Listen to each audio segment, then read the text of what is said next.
अस्सलाम वालेकुम नाजरीन, तुसां दिखदे पियो बायोसेफ फार्मिंग ते मैं तुसीं अपना होस्ट मुहम्मद अकमल।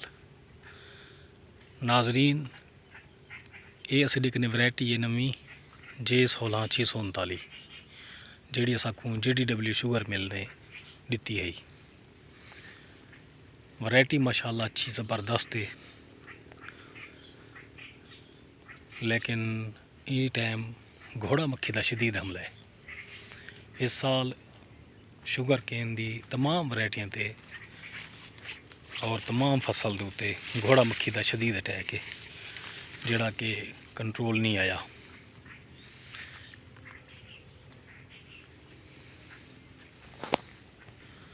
उनकी वजह यह है कि 2024 दे विच घोड़ा मक्खी का शदीद अटैक था आखिर दे विच कमाद दे विच आते कमाद किने घोड़ा मक्खी निकल करी ते वल चली गई गंदम दे विच, गंदम तो वल निकल करी तो वल कमाद आ गई। वह घोड़ा मक्खी वधी रह गई है। हुण मौसम गर्म होने की वजह तो घोड़ा मक्खी का शदीद अटैक है। इस साल कमाद दियां औसतां कमो बेश 30% घट हो सन। जोड़ा एकड़ 1000 मन लांदा वो 700 मन ते आवे से।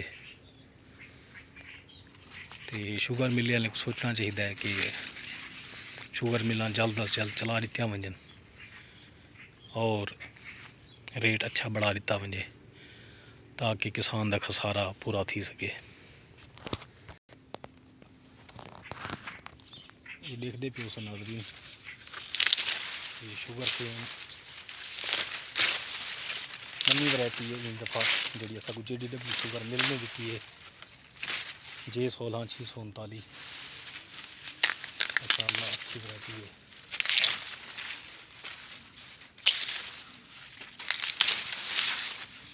मगर घोड़ा मक्खी का शदीद अटैक है।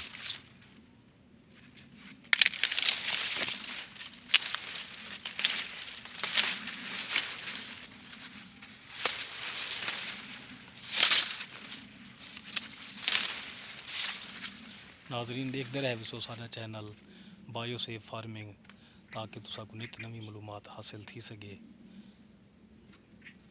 तो सारे चैनल को सब्सक्राइब कर गिनसो, ताकि नवी हर आने वाली वीडियो बआसानी तुसा तक पहुँच सके।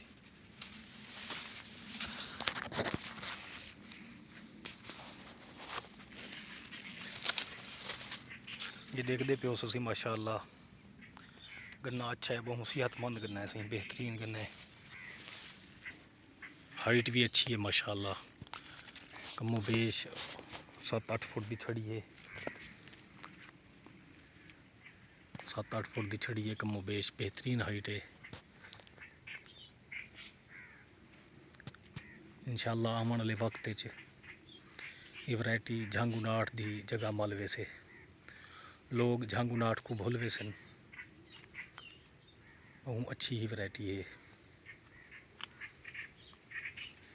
जेड़ा बंदा J16639 ला गिन से इंशाअल्लाह उनकी औसत इजाफा थी वैसे।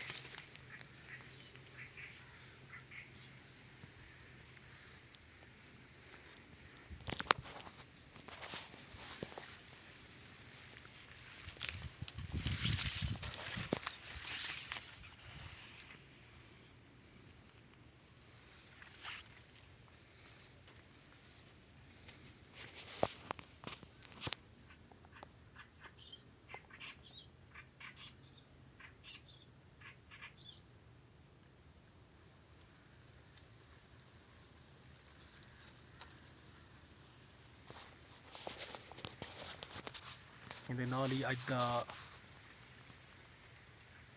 विलोग मुकम्मल था। कल एक नवे विलोग दे नाल इंशाअल्लाह मुलाकात थी से। तुसा देखते रहे विसो सारा चैनल बायोसेफ फार्मिंग, ताकि तुसा को हर नवी आने वाली वीडियो बआसानी मिल सके। सारे चैनल को सब्सक्राइब कर गिनसो। अल्लाह हाफिज़।